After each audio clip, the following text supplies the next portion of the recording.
here is the current Baptist church, Baptist church. And so they're right sort of side by side with the parsonage this was the parsonage of the Free Baptists. And then here's what was the Auburn City Hall, is the Webster School? Webster Grammar School, and then became Auburn City Hall before its current. In perspective, where are those two big mills? What? They're gone. I know they're gone, but what's there now? This was the Packard shoe factory, and this was Cushman Halls. Cushman Halls. Okay, Think so. Cushman Halls. That's right. And here's railroad stations, railroad depots here in the foreground. You see the railroad track goes across Court Street. Anything else to point out? The old fire station cupola here on the corner of Spring and Court Street. Okay, so you got it oriented? Yes, sir. The white building is Fitch Brothers, glass factory. Oh, right here? Yep. And if you go up Gamage and make a right onto, oh goodness gracious sakes. Minot Avenue. No. Denison. You go up Gamage, no, make a right onto. Denison? Denison? Denison Street. Denison. Thank you. Oh. But don't make the right. On the corner of Gamage and then going up over the hill, there's a big house up on the hill. Yep. That's where Amos Fitch lived.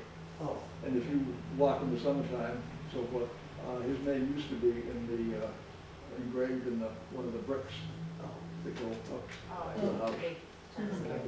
My family is very familiar with that. And grandfather used to run the factory's motors and stuff like that. Okay, thank you, thank you. Okay, so we have these two Baptist churches. Eventually, they get together. The doctrinal differences over time dissipate, and statewide in the early 1900s, the state organizations were starting to talk about organization and merging various committees and structures. And eventually, the Baptists of Court Street went through their period of courtship and became unified. It merged in 1930. The result was the demolition of the Free Baptist Church, and the lot was leased to a filling station franchise and served as a source of income for the Court Street Baptist Church, the one that remained. And the sign for the Court Street Free Baptist Church is right out there in the hallway. It was salvaged and donated to the society. Were there stained glass windows still? They did have stained glass windows. What happened to them? I don't know. I didn't see anything. There were various records with regard to how they sold off the pews and so forth. And the demolished church, the material was taken up to the Lewiston Fairgrounds and made into an exhibition hall of some kind. So they were recycling. But I didn't see anything. There were only about 4 that I found in the records. 4 of those stained glass windows, but I don't know what happened. Okay. Now I'm going to just bring it up to date and hit various highlights. How do we cover so many years, 150 years in half an hour or so? So we'll just hit various highlights. In the current Court Street Baptist Church, there used to be 3 doors on the front of the church, but the two side doors were sealed off, and one of them was, behind one of those doors was a chapel was created, constructed. And this is the men's good fellowship class sitting in the chapel, and the other door had a classroom behind it.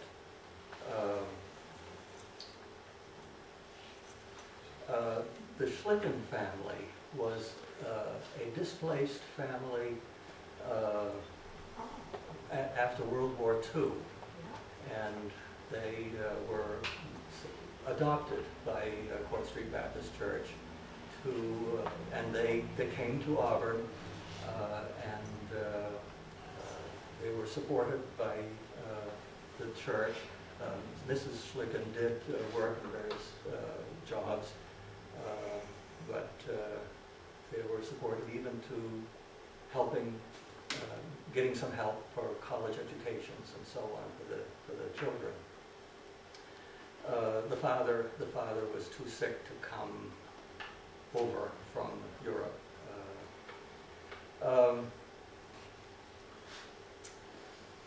The church has always had a strong mission orientation. Locally, it now has a food pantry, it has a jail ministry, a clothing closet, and so on. Norm Rose, I believe, has some information about how they reached out to other churches. Did you want to talk about that at this point?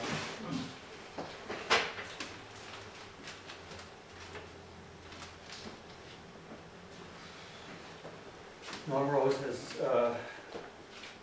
created many scrapbooks with regard to the East Auburn Baptist Church and also the Court Street Baptist Church, so he was real interested in the church history.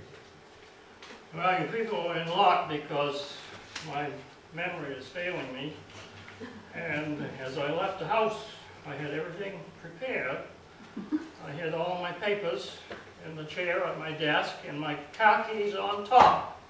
Well, I left in such a hurry that I grabbed the car keys and all the information's back there, but I got quite a bit of it. Court Street has been very helpful to the smaller outside churches. East Auburn Baptist, I joined there over 50 years ago, I guess. And about 12 years ago, my wife and I moved to Court Street. We're very happy there too. Great pastor right now.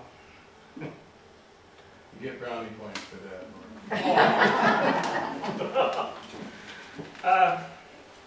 I'll start with one church that